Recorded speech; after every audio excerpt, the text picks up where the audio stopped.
सितंबर के दिन औरंगाबाद शहर के अंदर कैबिनेट मीटिंग हो रही है। हमने 2 महीने पहले मुख्यमंत्री को एक पत्र लिखे थे कि मराठवाड़ा के किसानों की बहुत बुरी हालत है, मराठवाड़ा के डेवलपमेंट के ताल्लुक से एक कैबिनेट मीटिंग यहाँ पर ली जाए। अब 16 तारीख के दिन वो मीटिंग होने के लिए जा रही है, लेकिन हमको ये बात समझ में आई कि 2016 के अंदर जो इसके पहले की कैबिनेट मीटिंग हुई थी 7 साल पहले, उसमें बहुत बड़ी बड़ी घोषणाएं किए गए थे। तकरीबन 50,000 करोड़ रुपए के स्कीम्स की घोषणा की गई थी, ऐलान किया गया था। हमने ये पूरे स्कीम्स के बारे में पढ़ा कि किसको कितना फ़ंड देने का वादा किया गया था, कि कौन कौन सी स्कीम्स नहीं लाने वाले थे करके। तो हमने उसका पूरा डिटेल निकाला, एक एक डिपार्टमेंट के साथ रिसर्च किए, बात किए, और हमको ये बात समझ में आई कि मेजॉरिटी ऑफ द स्कीम्स जो है वो सिर्फ घोषणा पेपर के ऊपर रह गई है करके। इसमें सबसे बड़ा घोटाला जो एक हमको नज़र आया है वो मराठवाड़ा के इरिगेशन के अंदर जो पैसा यहाँ पे लगाया जा रहा है पेपर के ऊपर, ज़मीन के ऊपर नहीं। जैसा एक उदाहरण देता हूँ, एक स्कीम है 1978 के अंदर शुरू हुई थी, 24 करोड़ रुपए की स्कीम थी।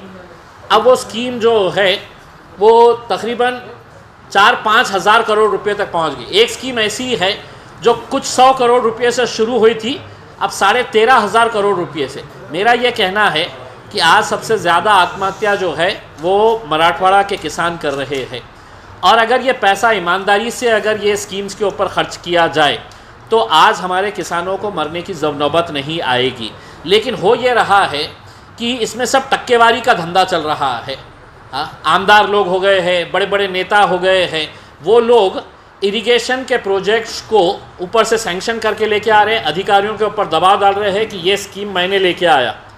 अब इसके अंदर कोई ठेकेदार ने अगर इसमें अगर कोई डाला तो हम इसके हाथ पैर तोड़ देंगे, इस हद तक बात चले गई है। और ये एक अधिकारी ने बताया है कि साहब, एक आमदार ने ये बोला है कि अगर मेरे कॉन्स्टिट्यूएंसी के अंदर अगर किसी ने डाला तो आम्ही त्याचे हाथ पाय तोड़ून टाकू। म्हणजे ये महाराष्ट्र है, हाँ, ये महाराष्ट्र की संस्कृति है, या महाराष्ट्र में ऐसा गुंडा राज चलने वाला है करके। और मैं साफ कह रहा हूँ, अगर मुख्यमंत्री, उप मुख्यमंत्री अगर प्रामाणिक है मराठवाड़ा की जनता के साथ, तो मैं उनसे अनुरोध करूँगा कि ये जितने भी इरिगेशन के स्कीम्स है, इसका CBI के एंटी करप्शन ब्यूरो के ज़रिए है तो इसकी पूरी इंक्वायरी करवाई जाए कि ये कैसा सिर्फ पेपर के ऊपर ये काम किया जा रहा है करके। इसमें अधिकारी लोग भी शामिल है, तो आपको समझ में आएगा। जब हमने आदर्श के अंदर डाले तो पता चला कि DDR को भी हमने अरेस्ट करवाए है करके। तो इरिगेशन के अधिकारी समझ रहे हैं कि हमारे को कोई हाथ नहीं लगा सकता है, क्योंकि 3,000 करोड़ आते हैं तो मैं ये मंत्री को इतना देता हूँ, ये मंत्री को इतना देता हूँ, आमदार को इतना दे देता हूँ, तो मेरे को कौन हाथ लगाएगा करके उसमें। तो मैं तो ओपन चैलेंज कर रहा हूँ, ओपन उनके ऊपर इल्ज़ाम लगा रहा हूँ कि ये हिस्सा ऊपर लेवल तक जा रहा है, इसलिए ये सब खामोश बैठे हैं और किसान मर रहा है। अगर आपको ये सब रोकना है तो इसकी इंक्वायरी करवाने लगाइएगा।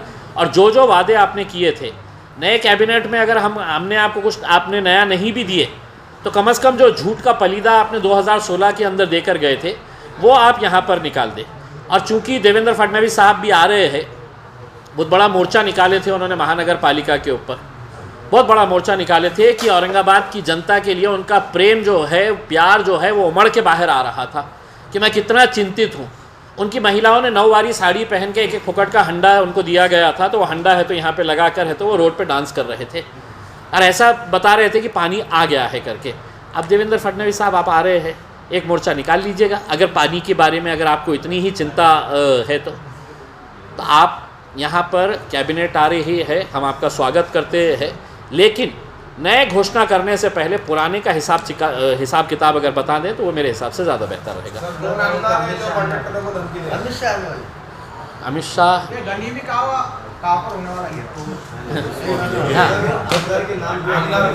देखिए, औरंगाबाद के तकरीबन जितने आमदार हैं, ये सभी आमदारों ने जो जो फंड अपने मंत्रालय से लेके आए हैं, उन्होंने ये कहा है कि ये पूरे काम जो है, एक समझ लीजिए मेरे हिसाब से वैजापुर के अंदर कुछ 350 करोड़ रुपए के काम आए हैं, गंगापुर के अंदर आए हैं, पैठन के अंदर आए हैं।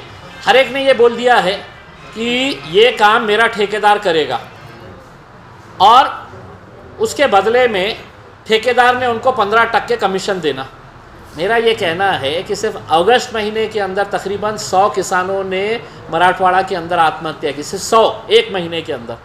और ऐसे हालात के अंदर तुम सिर्फ अपना टक्केवारी के अंदर रहेंगे और दूसरा किसी ने भरना नहीं तो हाथ पैर तोड़ डालेंगे। मैं तो ठेकेदारों को बोल रहा हूँ, अगर कोई अच्छा ठेकेदार है और जो भरना चाह रहा है बिल्कुल भर, अगर कोई भी तकलीफ़ आती है तो हमारे पास आओ करके, क्योंकि हम किसान मर रहे हैं और ये अपने पैसों का धंधे के अंदर लगे हुए हैं, तो ये हम कब तक किसानों को ऐसे ही मरते देखते रहेंगे करके। गनी में कावा जो है हमारा एक मोर्चा निकलने वाला है आदर्श का, जितने भी ठेवीदार है भड़कल गेट से लेके आमखास मैदान तक मोर्चा निकलने वाला है। और वो मोर्चा ख़त्म होने के बाद अमित शाह साहब आने वाले हैं, तो उनको भी थोड़ा सा बताएंगे कि आप आके सिर्फ यहाँ पे पॉलिटिकल भाषण मत दीजिएगा कि निज़ाम कैसा था, रज़ाकार कैसे थे, सबको मालूम है, वो गए चले गए मर गए ख़त्म हो गए। अब जो ज़िंदा है उनके बारे में भी बात करें तो ज़्यादा बेहतर रहेगा।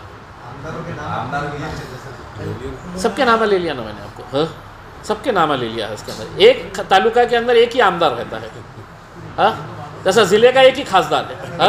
अगर किसी ने आरोप लगाया कि खासदार बदमाश है करके उसमें, तो चुन के आने वाला एक ही है, बाकी दो पीछे के दरवाजे से आए हुए वो अलग बात है।